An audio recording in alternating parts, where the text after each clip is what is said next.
Hello friends, welcome back to our channel. जो पिछली video थी उसमें हमने कंप्यूटर नेटवर्क के बेसिक्स के बारे में बात की थी और उसकी टोपोलॉजीज़ के बारे में बात की थी। इस वीडियो में हम कंप्यूटर नेटवर्क मॉडल्स के बारे में बात करेंगे। लेकिन वीडियो स्टार्ट करने से पहले अगर आप इस चैनल पे नए हैं तो प्लीज़ कंसिडर सब्सक्राइबिंग। अगर आपको ये वीडियो अच्छी लगती है तो देखने के बाद please like, share and comment and subscribe to our channel. Computer networks के अलावा हमारे चैनल पे माइक्रो प्रोसेसर एंड इंटरफेसिंग के और बेसिक्स ऑफ कंप्यूटर्स के भी कुछ लेक्चर्स डाले हुए हैं, वो भी आप एक बार चेकआउट कर लीजिए। सबसे पहले नेटवर्क मॉडल्स होते क्या हैं।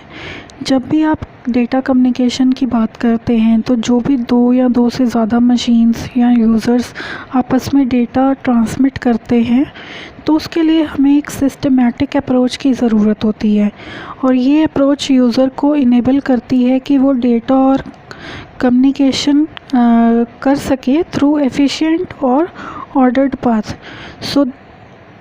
जो डेटा कम्युनिकेशन है उसको सिस्टमैटिक तरीके से करने के लिए हम एक अप्रोच यूज़ करते हैं जिसको हम नेटवर्क मॉडल्स बोलते हैं। Computer network models are responsible for establishing a connection among the sender and receiver and transmitting the data in a smooth manner respectively। तो जब भी दो डिवाइसेस या दो से ज़्यादा डिवाइसेस आपस में कनेक्ट हो रही हैं और डेटा कम्युनिकेशन कर रही हैं तो उसके लिए हमें एक कंप्यूटर नेटवर्क मॉडल चाहिए होगा जो कि उनके बीच में कनेक्शन इस्टेब्लिश करेगा और डेटा को ट्रांसमिट करेगा स्मूथ मैनर में। और इस चीज़ के लिए हम दो कंप्यूटर नेटवर्क मॉडल्स यूज़ करते हैं। First one is OSI model and second one is TCP/IP model. ये दोनों बेसिक नेटवर्क मॉडल्स हैं जो ज़्यादातर यूज़ होते हैं।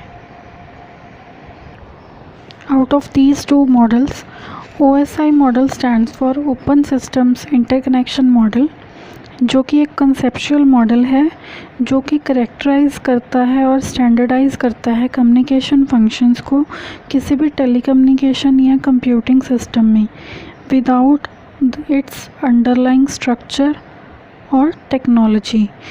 ये इंटरऑपरेटिबिलिटी को प्रमोट करता है। इसका मेन गोल इंटरऑपरेटिबिलिटी प्रोवाइड करना है बिटवीन डिफरेंस कम्युनिकेशन सिस्टम्स जिनके की स्टैंडर्ड कम्युनिकेशन प्रोटोकॉल्स हैं।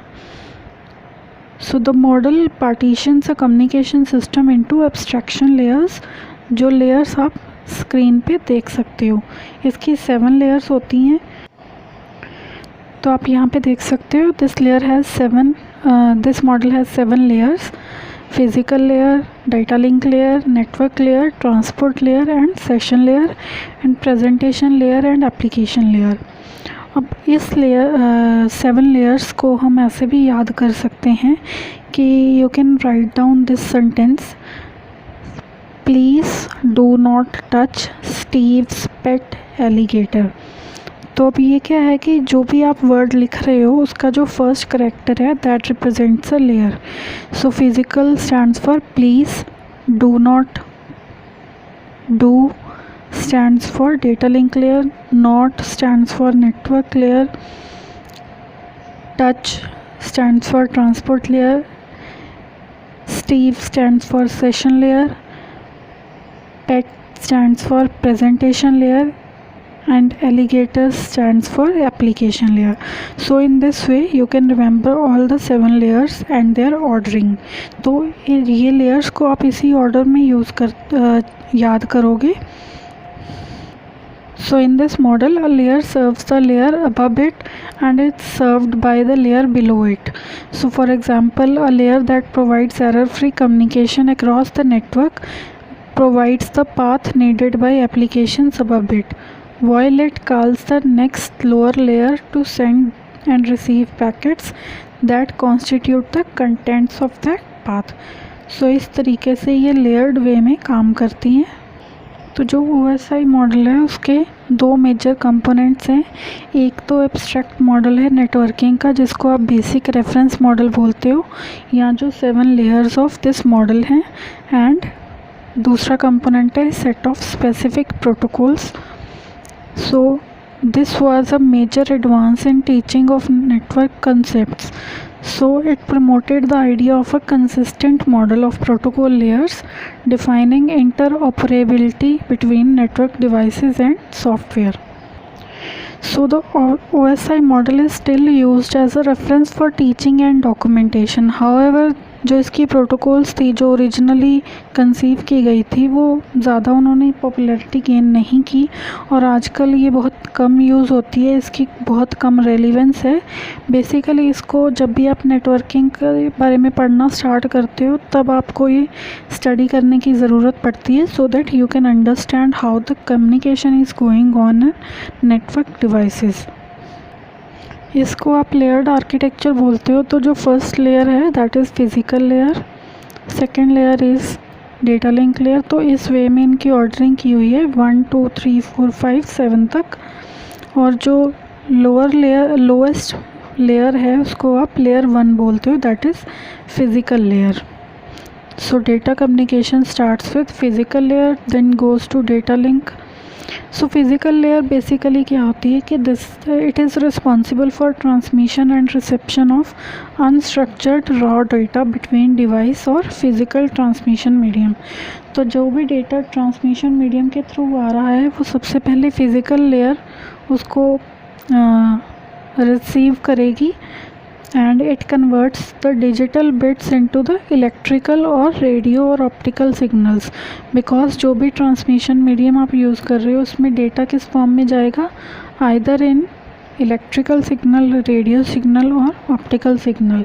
तो वो किसी सिग्नल की फॉर्म में जाएगा. तो जैसे ही वो डेटा रिसीव होगा फिज़िकल लेयर उसको क्या करेगी, उसको ट्रांसफ़र करेगी या उसको चेंज करेगी उस मोड में जिसमें कि वो आगे प्रोसेस होगा.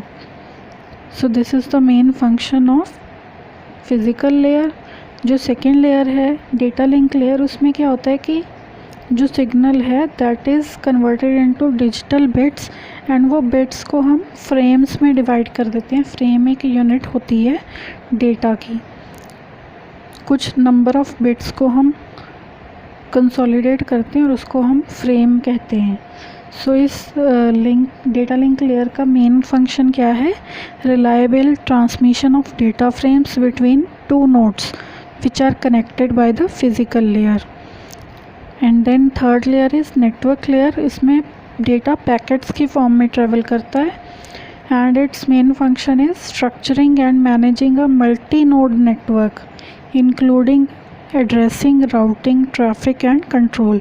तो जो डेटा नेटवर्क के थ्रू आगे जाएगा किसी और डिवाइस के पास, उसको स्ट्रक्चर करना और उसको मैनेज करने का काम क्या है, नेटवर्क लेयर करती है. इसका मेन काम ये भी होता है कि पाथ फाइंड करना है, कौन सा पाथ सही रहेगा डेटा को रूट करने के लिए. सो इसके मेन फंक्शंस हो गए addressing, routing and traffic control. Next layer is transport layer. इसमें डेटा होता है सेगमेंट या डेटाग्राम की फॉर्म में.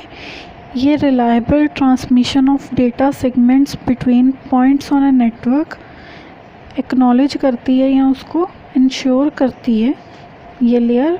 और इसमें सेगमेंटेशन आती है, एक्नॉलेजमेंट आती है और मल्टीप्लेक्सिंग आती है. ये सब हम डिटेल में पढ़ेंगे आगे के लेक्चर्स में. सो उसके बाद फिफ्थ लेयर है सेशन लेयर, जिसका मेन काम क्या है, it has to manage communication sessions that is continuous exchange of information in the form of multiple back and forth transmissions between two nodes. दो nodes के बीच में end to end delivery ensure करना और उनके बीच में कम्युनिकेशन के लिए सेशंस क्रिएट करने, ये इस लेयर का मेन काम है. उसके बाद आगे सिक्स्थ लेयर प्रेजेंटेशन लेयर. इसका मेन फंक्शन है translation of data between a networking service and an application including character and coding, data compression, encryption, decryption. मतलब डेटा जो है वो किस फॉर्म में प्रेजेंट होगा यूज़र के पास थ्रू एप्लीकेशन, ये सारी ट्रांसलेशन कौन करेगा, प्रेजेंटेशन लेयर. सेवन्थ और लास्ट लेयर हो गई application layer. It is high level layer, और इसमें APIs होंगे जो कि रिसोर्स शेयरिंग या रिमोट फाइल एक्सेस हो गया उस चीज़ को इम्प्लीमेंट करेंगे। कोई भी आपके जो एप्लीकेशंस हो गए या इंटरफेसेस हो गए जिनके थ्रू आप कोई एप्लीकेशन रन कर रहे हो, so that all comes under application part. So these are 7 layers of OSI model and their basic functionalities. So let's take a look at advantages of OSI model. So this model is basically reducing the complexity because each function is allocated to a particular layer.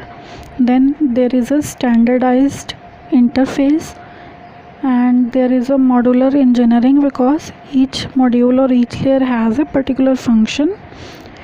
It accelerates evolution, it simplifies teaching and learning. You can easily understand the functions going on in various devices while they are communicating with each other, and it provides interoperability between vendors. So each vendor can have a set of standard protocols and they can communicate with each other easily. So this was the main advantages part of OSI model, and the disadvantages you can write down below in comment section, which you think could be the main reason that OSI model is not used very much. And that's all for today's lecture. In next lecture we'll be discussing these layers in detail, as well as TCP IP model and its difference to the OSI model. So thank you for watching this video. Please like, share, comment and subscribe to this channel. And if you want any particular subjects lectures, please write down in the comments below, so we'll be uploading that soon. Thank you.